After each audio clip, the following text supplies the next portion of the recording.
اللہ کے محبوب صلی اللہ تعالیٰ علیہ وبارک وسلم نے جب مکہ المکرمہ کی سرزمین پہ اپنی ختم نبوت کا اعلان فرمایا، کچھ لوگوں نے مانا، کچھ لوگوں نے نہ مانا۔ وقت گزرتا گیا، مدینہ شریف سے ایک وفد آیا، اس میں قبیلہ غفار کے چشم و چراغ جن کا نام حضرت ابو ذر غفاری بھی تھا، وہ بھی تشریف لائے۔ اور جب مکہ میں تشریف لائے تو یہاں آ کر انہوں نے اہلیان مکہ سے پوچھا کہ لوگوں، مجھے محمد الرسول اللہ صلی اللہ علیہ وآلہ وسلم کے گھر کا پتہ بتاؤ۔ تو لوگوں نے بتایا کہ ایسے کرو کہ یہاں سے فلاں جگہ پہ جاؤ اور ایسے ایسے اس گلی سے ہوتے ہوئے تم در رسالت مآب تک پہنچ جاؤ گے۔ حضرت ابو ذر غفاری رضی اللہ تعالیٰ عنہ میرے آقا دو عالم صلی اللہ علیہ وآلہ وسلم کی خدمت میں حاضر ہوئے، عرض کرنے لگے، یا رسول اللہ صلی اللہ علیہ وآلہ وسلم، دور دراز کا سفر کر کے آیا ہوں، ارادہ ہے آپ کے مبارک ہاتھ پہ بیعت کرنے کا، کلمہ پڑھ کر دامن اسلام میں داخل ہونے کا۔ تو امام الانبیاء صلی اللہ علیہ وآلہ وسلم نے فرمایا کہ دو باتوں کا عہد مجھ سے کرو، وعدہ کرو، اس کے بعد تو میری بیعت کر لو۔ ابو ذر غفاری کہتے ہیں کہ آپ بتائیں کون سی دو باتیں ہیں؟ امام الانبیاء نے فرمایا کہ پہلی بات یہ ہے کہ دین کے معاملے میں ملامت کرنے والے کی ملامت سے نہیں ڈرنا، اور دوسری بات یہ ہے کہ ساری زندگی جھوٹ نہیں بولنا، چاہے جان کیوں نہ چلی جائے۔ ابو ذر غفاری کہتے ہیں کہ یا رسول اللہ صلی اللہ علیہ وآلہ وسلم، مجھے دونوں باتیں قبول ہے، آمین ہے اس پہ۔ رسول اللہ صلی اللہ علیہ وآلہ وسلم سے عہد کیا، میرے نبی کے ید اللہ کے گورے گورے ہاتھوں میں اپنے ہاتھ دیے، ہاتھوں میں ہاتھ دینا تھا کہ دل کی دنیا بدل گئی۔ آقا دو عالم صلی اللہ علیہ وآلہ وسلم کا کلمہ پڑھ کے حضور کے مرید ہو گئے، میرے نبی کی غلامی کا پٹا اپنے گلے میں ڈال لیا۔ عرض کرنے لگے، اب مجھے اجازت دیں میں ذرا جاؤں اور اپنے ایمان کا، کلمے کا اعلان کروں۔ تو آپ کے اور میرے پیارے غمخوار آقا فرمانے لگے، ابو ذر غفاری، تو پردیسی آدمی ہے، تن تنہا ہے، جب تو جائے گا یہ ظالم لوگ ہیں، یہ جابر لوگ ہیں، یہ نفع نقصان نہیں دیکھتے، یہ اپنی پارٹی دیکھتے ہیں، یہ نیکی بدی نہیں دیکھتے، یہ اپنا دھڑا دیکھتے ہیں، یہ صحیح غلط کو نہیں دیکھتے، یہ اپنے موقف کو دیکھتے ہیں اور اپنے موقف پر ڈٹے رہتے ہیں، اڑے رہتے ہیں، اور اپنے موقف کو ثابت کرنے کے لیے، اپنی فکر، طرز، سوچ کو آگے پھیلانے کے لیے یہ ظلم و ستم کرنے سے بھی گریز نہیں کرتے۔ لہذا مشورہ یہ ہے کہ اپنے دل کی بات کو دل میں رکھ اور اپنے علاقے میں جا کر اسی دین کی تبلیغ کر۔ ابو ذر غفاری کہتے ہیں کہ یا رسول اللہ، ابھی تو آپ کے ہاتھوں میں ہاتھ دے کے عہد کیا ہے کہ نہ ملامت کرنے والے کی ملامت سے ڈروں گا، نہ پوری زندگی کبھی جھوٹ بولوں گا۔ تو دین کے دامن میں داخل ہونے کے بعد، آپ کا کلمہ طیبہ پڑھنے کے بعد عجیب کیفیت ہے، اندر ایک آگ سی لگی ہوئی ہے۔ ہم لاکھ مہذب تھے مگر تو ہی بتا، جب ضبط کا پیمانہ چھلکتا جائے تو ہم کیا کریں؟ اب بات میرے بس کی نہیں رہی سونیا، مجھے اجازت دے دو، میرا سینہ پھٹ رہا ہے، میں جب تک اپنے کلمے کا اعلان اور اظہار نہیں کر لوں گا اس وقت تک مجھے چین نہیں آئے گا۔ تو امام الانبیاء نے فرمایا کہ جا ابو ذر غفاری، جیسے تیری مرضی۔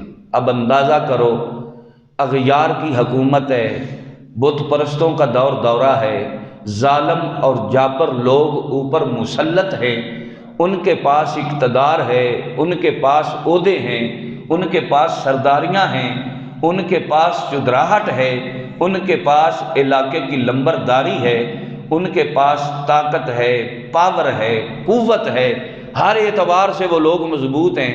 اور ادھر مدینے سے آئے ہوئے ابو ذر غفاری مکے کی سرزمین پہ، مکے کی بستی میں، پھر عام غیر معروف جگہ پہ نہیں جاتے بلکہ حرم شریف کے صحن میں آ گئے۔ اور صحن حرم میں جا کر آپ نے جب چار چفیرے دیکھا تو مشرکین مکہ کے جو بڑے بڑے سردار تھے وہ مختلف ٹولیاں بنا کے اپنا اپنا ڈیرا جما کے بیٹھے ہوئے تھے۔ کسی سردار کے پاس 5-4 آدمی ہیں تو کسی کے پاس 8-10 آدمی ہیں تو کسی کے پاس 5-7 آدمی ہیں۔ اس طرح وہ اپنے ڈیرے جما کر وہاں بیٹھے ہوئے ہیں۔ تو ابو ذر غفاری آ گئے نا حرم شریف کے سین میں، اور آ کر دونوں ہاتھ اوپر اٹھا کے اعلان کرتے ہیں، یا اہل المکہ، اوے مکے والو گواہ ہو جاؤ، تم جان لو میں نے اللہ کو رب مانا ہے اور محمد عربی صلی اللہ علیہ وسلم کو اللہ کا سچا رسول مانا ہے۔ اتنی بات جو آپ کی نوکے زبان پر آئی تو وہ لوگ اٹھ کے ٹوٹ پڑے، اور کوئی آپ کو مکہ مارتا ہے، کوئی گھونسا مارتا ہے، کوئی پتھر مارتا ہے، کوئی لات مارتا ہے۔ اتنا مارا کہ ابو ذر غفاری فرماتے ہیں میں بے ہوش ہو کے حرم کے سین میں گر پڑا۔ آدھی رات گزر گئی، میں وہاں پڑا رہا، نہ نیچے کوئی چٹائی نہ اوپر کوئی کمبل۔ لوگ اپنے اپنے گھروں میں چلے گئے۔ جب مجھے ہوش آیا میں نے اپنے آپ کو سنبھالنے کی کوشش کی تو میں نے دیکھا میرا بدن زخموں سے چور چور تھا، اور میرے بدن سے خون بہہ کے محبوب کی گلی کی طرف جا رہا تھا۔ میں نے قلندر لاہوری اقبال سے پوچھا کہ اقبال بتا تو صحیح کہ اکیلا آدمی ہو مدینے سے مکے آئے، اسے پتہ ہے یہاں ہوا مخالف ہے، فضا مخالف ہے، ماحول مخالف ہے، حکومت اغیار کی ہے، اور ان کے سامنے الہ کلمۃ اللہ اور اگر حق کا میں اعلان کروں گا تو یہ لوگ مجھے چھوڑیں گے نہیں، میری جان کو بھی خطرہ ہو سکتا ہے۔ مگر بات کیا ہے؟ تو لاہور کا قلندر کہتا ہے یہ غازی یہ تیرے پر اسرار بندے جنہیں تو نے بخشا ہے ذوق خدائی، دو نیم ان کی ٹھوکر سے صحرا و دریا، سمٹ کر پہاڑ ان کی ہیبت سے رائی، اور دو عالم سے کرتی ہے بے گانہ دل کو عجب چیز ہے لذت آشنائی۔ فرمایا یہ لذت آشنائی چیز ہی ایسی ہے کہ جب کوئی آشنا ہو جاتا ہے نا، کوئی اس کی معرفت کا جام پی لیتا ہے تو پھر حال یہ ہوتا ہے دو عالم سے کرتی ہے بے گانہ دل کو۔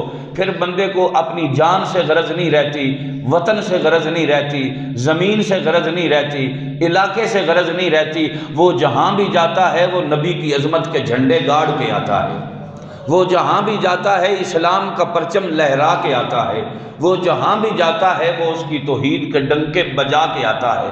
تو عالم سے کرتی ہے بے گانہ دل کو عجب چیز ہے لذت آشنائی۔ یہ شے ہی ایسی ہے کہ جو آشنا ہو جاتا ہے اس لذت سے پھر اسے مرنے جینے سے غرض نہیں رہتی، بلکہ وہ تو زبان حال سے پھر یہ کہتا ہے کہ موت و حیات میری دونوں تیری گلی میں، مرنا تیری گلی میں، جینا تیری گلی میں۔ وہ کہتا ہے موت آئے تو تب بھی تیری گلی میں، اگر جیوں تو تب بھی تیری گلی میں۔ اور کسی نے اپنے ذوق کا اظہار کرتے ہوئے یوں کہہ دیا کہ اس شرط پہ کھیلوں گی پیا پیار کی بازی، جیتوں تو تجھے پاؤں ہاروں تو پیا تیری، میں ہار جاؤں تب بھی تیرا، جیت جاؤں تب بھی تیرا، میں مر جاؤں تب بھی تیرا، اگر زندہ رہوں تب بھی تیرا، موت و حیات میری دونوں تیری گلی میں، مرنا تیری گلی میں، جینا تیری گلی میں۔ اور پھر آگے کیا کہا؟ فرمایا تخت سکندری پر وہ تھوکتے نہیں، بستر لگا ہوا ہے جن کا تیری گلی میں۔ کہا پیارے جو تیری گلی کے گدا بن گئے وہ تو تخت سکندری پر بھی نہیں تھوکتے۔ اور پھر بکتا ہے رات ہی کو سودا تیری گلی میں، دنیا تیری گلی میں، عقبہ تیری گلی میں۔ کہا یہاں تو سارا جہان مل رہا ہے، دنیا بھی مل رہی ہے، آخرت بھی مل رہی ہے۔ جو اس در کا سوالی بن کے آیا، بھیکاری بن کے آیا، اس نے دامان طلب دراز کیا، اس نے جو مانگا مصطفیٰ کریم نے وہی عطا فرما دی۔ کوئی آنکھ لینے کے لیے آیا، میرے نبی نے آنکھ بھی دے دی، جنت بھی دے دی۔ کوئی آشوب چشم کا مرض لے کے آیا، میرے آقا نے لاب دہن لگایا تو آشوب چشم کا مرض چلا گیا۔ کوئی پانی کی طلب لے کے آیا کہ محبوبہ پانی چاہیے، تو امام الانبیاء نے پانی بھی عطا فرمایا اور کوثر کے جام کا وعدہ بھی ساتھ فرما دیا۔ تو میں عرض یہ کر رہا تھا وہ حضرت ابو ذر غفاری رضی اللہ تعالی عنہ، پھر آپ مکہ المکرمہ سے مدینہ آ گئے، وقت گزرتا گیا، حضرت عمر فاروق رضی اللہ تعالی عنہ کی خلافت کا دور آ گیا۔ ایک مقدمہ آیا امیر المومنین کے پاس، حضرت فاروق اعظم کے پاس۔ جب آپ کے پاس مقدمہ آیا تو ایک نوجوان آدمی کو کچھ لوگ پکڑ کے لائے حضرت فاروق اعظم کے پاس، اور آ کے کہنے لگے کہ امیر المومنین، اس شخص نے ہمارے باپ کو قتل کیا ہے تو ہم اس کا بدلہ چاہتے ہیں۔ حضرت سیدنا فاروق اعظم نے پوچھا بتا جو یہ کہہ رہے ہیں کیا یہ سچ ہے؟ کہنے لگا جی بالکل اسی طرح ہے، میں نے ان کے باپ کو قتل تو کیا ہے مگر قتل کی وجہ یہ ہے کہ میں مسافر آدمی ہوں، میں جا رہا تھا آگے اپنی منزل کی طرف، تو راستے کے ساتھ سرسبز و شاداب کھیت تھا، اونٹ میرا سفر پہ تھکا ہوا تھا اور بھوکا تھا، میرے زبردستی روکتے روکتے بھی وہ اونٹ ان کے باپ کے کھیت میں چلا گیا۔ ان کا بوڑھا باپ اپنے کھیت میں کام کاج کر رہا تھا تو وہ دیکھ بھی رہا ہے کہ اس نے بڑی کوشش کی ہے اونٹ کو روکنے کی، مگر پھر بھی اونٹ کھیت میں آ گیا ہے۔ اگر اس نے 2-4 لقمے ان کے کھیت سے لے لیے تو کون سی قیامت آ گئی۔ ان کے بوڑھے باپ نے ایک زمین پر پتھر پڑا تھا وہ اٹھایا، میرے اونٹ کو مار دیا، جس کی وجہ سے میرا اونٹ مر گیا۔ مجھے غصہ آیا کہ اس بوڑھے نے عجیب کام کیا ہے، میں نے وہی پتھر اٹھایا تو ان کے باپ کو مارا، تو اس طرح ان کا باپ مرا ہے، میں نے جان بوجھ کے نہیں مارا۔ تو حضرت سیدنا فاروق اعظم فرمانے لگے کہ قتل کا بدلہ قتل ہوتا ہے، چونکہ تو نے ان کے باپ کو پتھر مارا ہے تو وہ مرا ہے، اور پھر تو نے اقبال جرم بھی کر لیا ہے۔ اب ایک طریقہ ہے کہ اگر یہ تجھے معاف کر دیں تو ٹھیک ہے، اگر یہ تجھے معاف نہ کریں تو پھر ان کے باپ کو قتل کرنے کے بدلے تجھے قتل ہونا پڑے گا۔ وہ کہنے لگا کہ جناب مہربانی کرو، میرے چھوٹے چھوٹے بچے ہیں، پردیسی آدمی ہوں، غریب الوطن ہوں، مسافر ہوں، میرے حال پہ رحم کرو۔ حضرت عمر فاروق فرمانے لگے کہ کوئی دیس کا ہو یا پردیس کا ہو، کوئی امیر ہو یا غریب ہو، کوئی مسافر ہو یا وہاں کا رہنے والا ہو، اسلام کا قانون سب کے لیے ایک جیسا ہے۔ یہاں غریب امیر کی تمیز نہیں کی جاتی، بلکہ یہ دین ایسا مصطفیٰ کریم نے ہمیں دیا ہے کہ ایک ہی صف میں کھڑے ہو گئے محمود و ایاز، نہ کوئی بندہ رہا نہ کوئی بندہ نواز۔ یہاں کالے گورے کی تمیز نہیں ہے، یہاں چھوٹے بڑے کی تمیز نہیں ہے، یہاں امیر غریب کی تمیز نہیں ہے۔ اسلام سب کے لیے ایک ہی ضابطہ حیات لے کے آیا ہے، اور اس کے قانون، اس کی حدود سب کے لیے ایک جیسی ہے۔ تو اس نے آپ نے فرمایا کہ اگر یہ تجھے معاف کر دیتے ہیں تو ہمیں کوئی اعتراض نہیں ہے، ہم ابھی اسی وقت تجھے اس مقدمے سے بری کر دیں گے۔ تو بوڑھے کے بیٹے کہنے لگے کہ امیر المومنین آپ سوچیں تو صحیح کہ یہ کیسے ممکن ہے کہ ایک پردیسی آدمی آیا، اس نے ہمارے باپ کو قتل کر دیا، اب ہم اسے چھوڑ دیں؟ ہم اگر اسے چھوڑ دیتے ہیں تو برادری میں ہماری ناک کٹ جائے گی، رشتہ دار کیا کہیں گے، برادری والے کیا کہیں گے کہ اتنے بوجھ دل تھے کہ اپنے باپ کا بدلہ بھی نہ لے سکے۔ یہ ناممکن ہے، ہم سے نہیں ہوگا، ہم اپنے باپ کا بدلہ چاہتے ہیں۔ تو حضرت سیدنا فاروق اعظم نے فرمایا بھائی سن لے، اگر یہ تجھے معاف نہیں کرتے تو پھر قتل کا بدلہ تو قتل ہے۔ اب وہ بار بار منتیں کرنے لگا، ہاڑے کرنے لگا، ترلے دینے لگا۔ تو حضرت عمر فاروق نے فرمایا کہ ایک طریقہ ہے، میں تجھے 3 دنوں کی مہلت لے دیتا ہوں، اس شرط پر کہ اگر اس مجمع میں بیٹھے ہوئے جو لوگ ہیں ان میں سے کوئی تیری ضمانت دے دے۔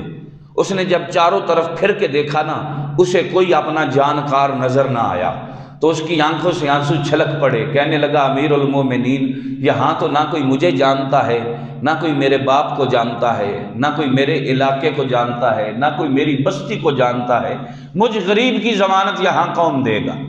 آنکھوں سے آنسو چھلکے حضرت ابو ذر غفاری جنہوں نے مدینے سے مکے جا کے کلمہ پڑھا تھا، آج وہ اس مجمع کے اندر موجود بیٹھے تھے، اٹھ کے کھڑے ہو گئے، کہنے لگے امیر المومنین اس پردیسی کو جانے دو، اس کی ضمانت میں دیتا ہوں۔ اتنی بات جب سنی تو تمام صحابہ چونک کے رہ گئے کہ تعجب کی بات ہے، نہ جس آدمی کا پتہ ہے، نہ اس کے باپ کا پتہ ہے، نہ اس کی برادری قبیلے خاندان کا پتہ ہے، عجیب کام کیا ہے ابو ذر غفاری نے کہ اس پردیسی قاتل کی ضمانت دے دی، یہ کیسے ممکن ہو گیا؟ بہرحال وہ پردیسی چلا گیا، صحابہ گھروں میں آئے، گھر میں واقعہ سنایا، طبیعتاً 2 ناک تھی، دل زخمی تھا، طبیعت زردہ تھی کہ ابو ذر غفاری نے یہ کیا کر دیا۔ تو جب گھروں میں بات سنائی، مدینے کی چھوٹی چھوٹی بچیاں اور چھوٹے چھوٹے بچے ابو ذر غفاری کے دروازے پہ آ گئے، حضرت ابو ذر غفاری کہتے ہیں بچوں کیوں آئے ہو؟ کہا چچا تجھے دیکھنے آئے ہیں، ہمیں پتہ چلا ہے 3 دنوں کے بعد تیرا ناحق سر قلم کر دیا جائے گا۔ کہا وہ کیسے؟ کہنے لگے وہ ایسے کہ آپ نے کسی قاتل پردیسی کی ضمانت دی ہے جس کا آپ کو پتہ ہی نہیں ہے۔ کہا بچوں تم گھبراؤ نہیں، میں نے جس وجہ سے ضمانت دی ہے یا میں جانتا ہوں یا میرا رب جانتا ہے، کچھ نہیں ہوگا، تمہیں پریشان ہونے کی ضرورت نہیں ہے۔ تو صحابہ اکرام جو تھے ان کا دل بھی مضطرب ہے، طبیعت بے قرار ہے کہ عجیب کام کیا ابو ذر غفاری نے۔ آخر فیصلے کا دن آ گیا، سیدنا فاروق اعظم کی عدالت لگی، صحابہ کا جمع غفیر ہے، پورا مدینہ امڈ آیا کہ آج دیکھیں کہ فیصلہ کیا ہوتا ہے۔ کوئی حضرت ابو ذر غفاری کی طرف دیکھتا ہے، کوئی امیر المومنین کی طرف دیکھتا ہے، کوئی اس بوڑھے کے بیٹوں کی طرف دیکھتا ہے۔ کبھی حضرت فاروق اعظم کی منت کرتے ہیں امیر المومنین فیصلہ بدل لیجئے، فرمایا میرے پاس اختیار نہیں ہے، یہ فیصلہ میرے رب کا بنایا ہوا ہے، اللہ کے بنائے ہوئے قانون کو عمر بدل نہیں سکتا۔ پھر بوڑھے کے بیٹے کو منتیں کرتے ہیں کہ تم معاف کر دو یار، جانے دو، ابو ذر غفاری تو بے قصور ہے۔ انہیں غصہ اس بات کا تھا کہ ہمارے باپ کے قاتل کی ضمانت دی تو دی کیوں؟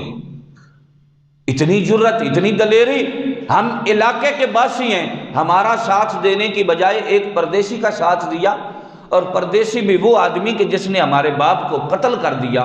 وہ طیش میں تھے، وہ مہلت دینے کے لیے یا معافی دینے کے لیے قطعی طور پہ تیار نہ تھے۔ پھر حضرت ابو ذر غفاری کو کہتے ہیں کہ پیارے آپ کو کیا ضرورت تھی اس کی ضمانت دینے کی، نہ حق مرنے کی، نہ حق اپنی جان گنوانے کی۔ حضرت ابو ذر غفاری کہتے ہیں دوستو مجھے ملامت نہ کرو، میں نے ضمانت کیوں دی یہ میرے دل کی بات ہے، اسے دل میں رہنے دو، یہ میں تمہیں بتا نہیں سکتا۔ البتہ فیصلے میں تھوڑا ٹائم باقی ہے، انتظار کر سکتے ہو تو کرو، اگر نہیں کر سکتے تو میرا سر حاضر ہے، اسے تن سے جدا کر دو، میں ابھی مرنے کے لیے تیار ہوں۔ ہر آنکھ مضطرب ہے، ہر آنکھ پر نم ہے، مگر ابو ذر غفاری ہے کہ کوئی جو ہے آپ کے چہرے پر ندامت یا شرمندگی کے آثار نہیں ہیں، بالکل مطمئن ہو کے طمانینت کے ساتھ بیٹھے ہیں۔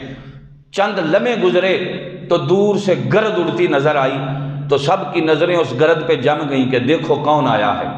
دیکھتے رہے، جب وہ گرد قریب آئی تو وہی نوجوان اپنے گھوڑے پہ سوار تھا، اپنا گھوڑا دوڑاتا ہوا وہ مجمع میں آ گیا، گھوڑے سے اترا، کہتا ابو ذر غفاری تیری بڑی مہربانی، اپنی ضمانت اٹھا لے، امیر المومنین بلاؤ اپنے جلادوں کو، وہ میرا سر تن سے جدا کر دے۔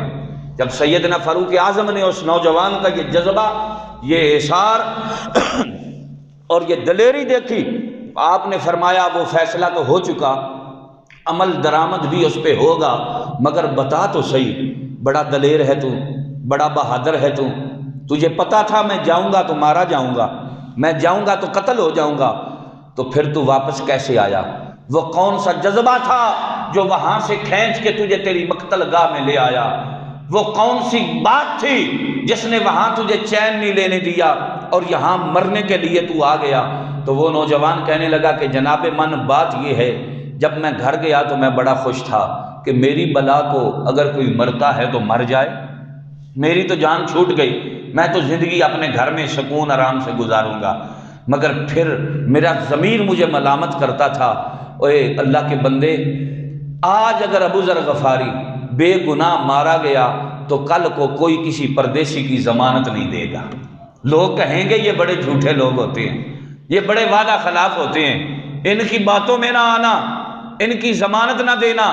میرے دل میں خیال آیا موت آج نہیں تو کل آ جائے گی، مرنا تو ایک نہ ایک دن ہم سب نے ہے، اور اگر میں ابو ذر غفاری کی بات کا بھرم رکھ کے مروں گا تو کم از کم آنے والا مورخ تاریخ میں اتنا تو ضرور لکھے گا کہ سارے پردیسی ایک جیسے نہیں ہوتے، ہر بندے کا مزاج ایک جیسا نہیں ہوتا، ہر کوئی ایک جیسا نہیں ہوتا، بعض وہ بھی ہوتے ہیں کہ جو اپنے قول کے پکے ہوتے ہیں اور وعدے کے سچے ہوتے ہیں۔ تو ابو ذر غفاری کی وہ بات جو تھی وہ وہاں سے کھینچ کے مجھے یہاں اس مقتل گاہ تک لے کے آ گئی۔ تو حضرت سیدنا فاروق اعظم نے فرمایا کہ ابو ذر غفاری جب اس نے دل کی بات بتا دی، اب تو بھی بتا دے کہ تو نے اس کی ضمانت کیوں دی تھی، ہم تجھے جانتے ہیں، تیرے بچپن کو بھی، تیرے لڑکپن کو بھی، تیرے جذبے کو بھی، تیری جوانی کو بھی۔ ہم نے تجھے دیکھا ہے جنگ کے میدانوں میں بھی، سفر میں بھی، حضر میں بھی، ہم نے تجھے مسلح پہ بھی دیکھا ہے، ہم نے تجھے میدان میں تلوار لہراتے ہوئے اور چلاتے ہوئے بھی دیکھا ہے۔ بتا تو صحیح نا کہ وہ کون سی بات تھی کہ جس نے تجھے اس پردیسی کی ضمانت دینے پر مجبور کیا؟ تو حضرت ابو ذر غفاری کہنے لگے کہ آئے پیارے امیر المومنین، بات فقط اتنی ہے کہ جب اس پردیسی نے گھوم کے اپنے چاروں طرف دیکھا، اسے کوئی جانکار نظر نہ آیا، پھر اس کی نظر میرے نبی صلی اللہ علیہ وسلم کے مبارک روضے پہ پڑی تو اس کی آنکھوں میں آنسو چھلک پڑے اور یہ کہنے لگا کہ مجھ پردیسی کی ضمانت یہاں کون دے گا؟ میرا اپنا کون ہے کہ جو جہاں مجھ سے مہلت لے کے دے گا میری ضمانت دے گا؟ ابو ذر غفاری کہتے ہیں میرے دل میں خیال آیا، اوہ ابو ذر غفاری مر تو جانا ہے، یار کے شہر کا بھرم رکھ کے مرے گا تو مرنے میں بھی مزہ آئے گا۔ کہیں ایسا نہ ہو کہ قیامت کے دن رسول اللہ یہ پوچھ لیں، اوے میرے مدینے میں ایک پردیسی روتا ہوا مارا گیا اور تم میں سے کسی نے اس کی ضمانت نہ دی، تو میں حضور کی بارگاہ میں کیا جواب دوں گا؟ بس میرے دل کی یہ تڑپ تھی، یہ تمنا تھی، میں نے کہا کہ میں اپنے محبوب کے شہر کا بھرم ضرور رکھوں گا، چاہے میری جان ہی کیوں نہ چلی جائے، تاکہ آنے والا مورخ تاریخ میں لکھے کہ مدینے کے باسی مدینے کے بھرم کو رکھنے کے لیے اپنی جان کی بازی بھی لگا دیا کرتے تھے۔ جب یہ بات حضرت ابو ذر غفاری نے کی تو اس بوڑھے کے بیٹے جو وہاں کھڑے تھے کہنے لگے امیر المومنین، جب اس نوجوان کا یہ جذبہ ہے، ابو ذر غفاری کا یہ جذبہ ہے، تو ہم بھی صدقے دل سے اعلان کرتے ہیں کہ ہم نے اس نوجوان کو معاف کر دیا ہے، یہ اپنے گھر چلا جائے واپس۔ تو یہ ہوا کرتی تھی ہماری سیرت، ہمارا کردار۔ وہی حضرت ابو ذر غفاری جب وقت وصال آیا، آپ سفر پہ جا رہے تھے اور آپ کی اہلیہ جو تھی وہ آپ کے ساتھ تھی۔ ایک چٹیل میدان ہے، قرب و جوار میں آبادی کوئی نہیں، آنے جانے والا مسافر کوئی نہیں، طبیعت اتنی ناساز ہوئی اور بیماری نے اتنا توڑ کے رکھا کہ آپ کا سواری پہ بیٹھنا بھی جو تھا وہ مشکل ہو گیا اور آپ سواری سے نیچے آ گئے، اس میدان کے اندر آپ لیٹ گئے۔ آپ کی غم گسار بیوی آپ کے سرہانے بیٹھ کے آپ کو دلاسے اور تسلیاں دے رہی ہے۔ حضرت ابو ذر غفاری فرماتے ہیں وقت پورا ہو گیا ہے، بس اب چند لمحوں کا میں مسافر رہ گیا ہوں۔ تو بیوی کی آنکھوں سے آنسو چھلک پڑے، وہ رونے لگی، کہنے لگی میرے غم گسار، آپ مجھے چھوڑ کے کہاں جائیں گے اور آپ کے علاوہ میرا سہارا آسرا کون ہے؟ تو ابو ذر غفاری کہتے ہیں تو چپ کر، میں تجھے رسول اللہ کی حدیث سناتا۔ نہیں سمجھ آئی آپ کو؟ آخری سانس چل رہے ہیں، جان لبوں پہ ہے، جان نکلنے والی ہے اور فرماتے ہیں رو نہ، میں تجھے رسول اللہ کی حدیث سناتا ہوں۔ تو بیوی کہنے لگی پھر آپ سنائیں مجھے۔ ابو ذر غفاری کہتے ہیں کہ میرے نبی نے فرمایا تھا جس مسلمان کے 2 بچے فوت ہو جائیں اور وہ صبر کرے، اللہ تعالیٰ اس کے بدلے اسے جنت عطا فرمائے گا۔ اور پھر ہم صحابہ کے ایک جمع غفیر ایک مجمع میں تھے، صحابہ کا جمع غفیر تھا، تو میرے پیارے نبی غیب داں صلی اللہ علیہ وسلم نے ہمیں یہ خبر دی تھی، رسول اللہ نے فرمایا کہ تم جو میرے مجمع میں بیٹھے ہو نا، تم بیٹھنے والوں میں ایک وہ آدمی بھی ہے جو انتہائی خوش نصیب ہے، جب اس کا آخری وقت وصال آئے گا تو ایک کھلے صحرا کے اندر اسے موت آئے گی، وہاں اس کا کوئی جانکار نہیں ہوگا، وہاں کوئی پرسان حال نہیں ہوگا، اور جب اس کا وصال ہوگا اس وقت کچھ صالحین لوگ آئیں گے، نیک لوگ آئیں گے جو اس کے کفن اور دفن کا انتظام اور اہتمام کریں گے۔ یہ وقت وصال حضرت ابو ذر غفاری کا آتا مدینے میں تو پورا مدینہ جنازے میں شرکت کرنے کے لیے امڈ آتا، گرد و نواح کی بستیوں کے لوگ آتے کہ آؤ رسول اللہ صلی اللہ علیہ وسلم کی نشانی ہمارے پاس سے چلی گئی، آؤ ابو ذر غفاری کے جنازے میں شرکت کریں۔ مگر رسول اللہ صلی اللہ علیہ وسلم کے صحابہ سب کچھ دین پر قربان کرنے کے بعد پھر حال آج کیا ہے کہ ایک صحرا کے اندر پڑے ہیں، پرسان حال کوئی نہیں، دکھ درد بانٹنے والا کوئی نہیں، اتھاں درد منداں دے ڈیرے جتھے کل کنڈا پوئی ڈھیرے، جتھے کل کنڈا پوئی ڈھیرے، غالب چل کے رہیو ایسی جگہ جہاں کوئی نہ ہو، ہم سخن کوئی نہ ہو، ہم زباں کوئی نہ ہو، گر پڑ جائیے بیمار تو تیماردار کوئی نہ ہو، گر مر جائیے تو ناسوا کوئی نہ ہو۔ کہا آؤ ایسی جگہ پہ جاتے ہیں کہ جہاں نہ کوئی ہمیں جانے نہ ہم کسی کو جانے، نہ کوئی ہمیں مانے نہ ہم کسی کو مانے، نہ کوئی ہمارا اپنا ہو، نہ کوئی دکھ درد بانٹنے والا ہو، نہ کوئی شریک غم ہو، نہ کوئی تیمار درد کرنے والا ہو، نہ کوئی حال پوچھنے والا ہو، نہ کوئی حلیہ پہچاننے والا ہو۔ ایسی غالب چل کے رہیو ایسی جگہ جہاں کوئی نہ ہو، ہم سخن کوئی نہ ہو، ہم زباں کوئی نہ ہو۔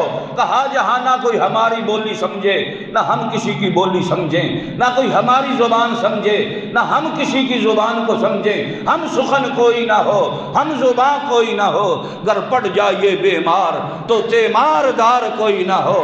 ہمیں بیماری آئے ہمارا حال پوچھنے والا کوئی نہ ہو، گر پڑ جائیے تو گر مر جائیے تو نا سوا کوئی نہ ہو، اگر مر جائیں تو جنازہ اٹھانے والا بھی کوئی نہ ہو۔ تو وہ حضرت ابو ذر غفاری آپ فرمانے لگے اپنی اہلیہ سے کہ امام الانبیاء نے فرمایا کہ صالحین کی ایک جماعت آئے گی، وہ اس کے کفن دفن کا اہتمام کرے گی اور وہ اس کی نماز جنازہ پڑھے گی۔ اپنی بیوی کو فرمانے لگے دیکھ ارد گرد کوئی آتا جاتا نظر آ رہا ہے۔ بیوی نے دیکھا، کہا میرے سر کے تاج کوئی نہیں ہے۔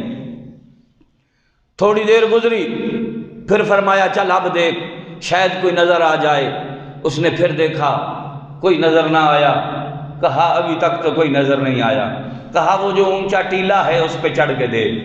اونچے ٹیلے پہ چڑھ کے دیکھا تو ایک قافلہ جا رہا تھا۔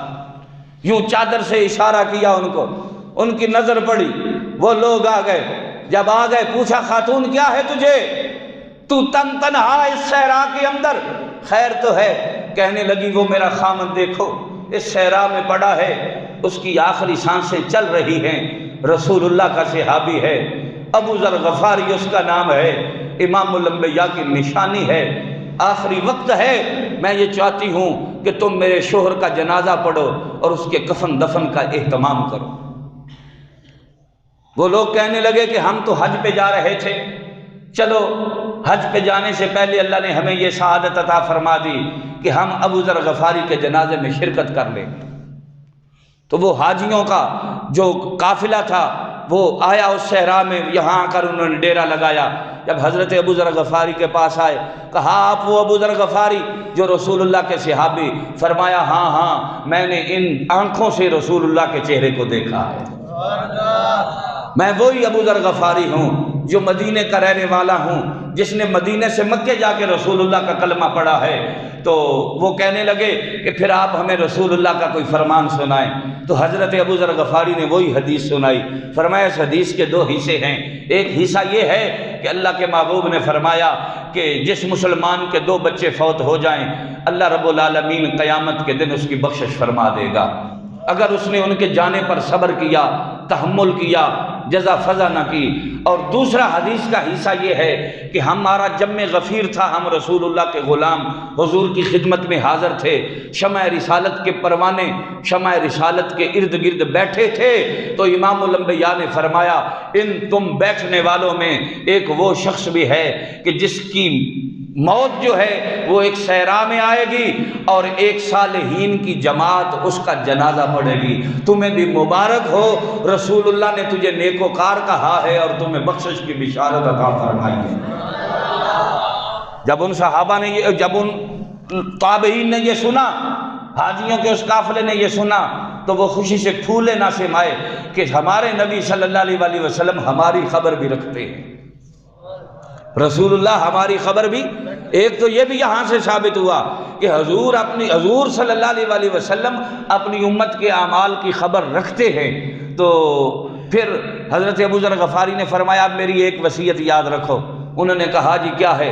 فرمایا میرے پاس کفن کا کپڑا نہیں ہے، میں تمہیں یہ بات کیسے سمجھاؤں؟ ابو ذر غفاری کون تھا؟ ایمان لانے سے پہلے ریشم کے علاوہ اور کپڑا کوئی نہیں پہنتا، لونڈیاں غلام نوکر چاکر جس کے آگے پیچھے تھے، مگر آج اسلام کے لیے قربانی دیتا دیتا حال یہ ہے کہ وصال کا وقت ہے، کفن کا کپڑا بھی پاس نہیں ہے۔ کہا میری بیوی کی پردے کی بڑی چادر ایک ہی ہے جو اس نے اوپر لپیٹی ہوئی ہے، اس کے پاس بھی اگر کوئی اور کپڑا ہوتا تو میں اس کا کفن پہن لیتا۔ اب تم جو ہو شرکائے قافلہ، تم میں سے جو امیر آدمی ہے وہ مجھے کفن نہ دے، جو کسی کام پر مامور ہے، جس کے ذمے حکومت کی طرف سے کچھ کام لگے ہوئے ہیں اور لوگوں کے امور اور نظام وہ چلاتا ہے، وہ شخص بھی مجھے کفن نہ دے۔ اگر کوئی غریب ہے تم میں سے تو میرا سوال اس کے پاس ہے کہ وہ مجھے کفن دے دے۔ تو وہ کہنے لگے، جب انہوں نے دیکھا اپنے آپ پہ غور کیا، کہنے لگے تو ہم میں تو فقیر کوئی بھی نہیں ہے، سارے امیر ہیں، کچھ لوگ مامور ہیں، ڈیوٹیوں پہ ہیں، سرکاری نوکری کرتے ہیں، کام کرتے ہیں۔ ایک نوجوان تھا، وہ کہنے لگا بھائیو تم امیر بھی ہو، تم بڑے بڑے افسر بھی ہو، مگر میں ایک غریب الوطن مسافر ہوں، میرے پلے تو کچھ نہیں، میں تو قوم کا مزدور آدمی ہوں، میرے پاس یہ میری پگڑی ہے، یہ حاضر ہے ابو ذر غفاری کے کفن کے لیے۔ رسول اللہ کے صحابی کا مثال ہوتا ہے، ایک پردیسی مزدور آدمی اپنی چادر پیش کرتا ہے اس حضرت ابو ذر غفاری کے کفن کے لیے۔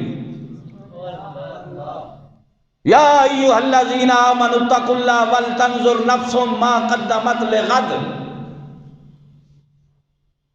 یہ میرے رب کا قرآن ارشاد فرماتا ہے، آئے ایمان والے اللہ سے ڈر اور یہ دیکھ کہ تو نے آگے کے لیے کیا بھیجا ہے۔ تیرا میرا حساب ہوتا ہے دنیا کے لیے کیا رکھا ہے، دنیا کے لیے کیا بنایا ہے۔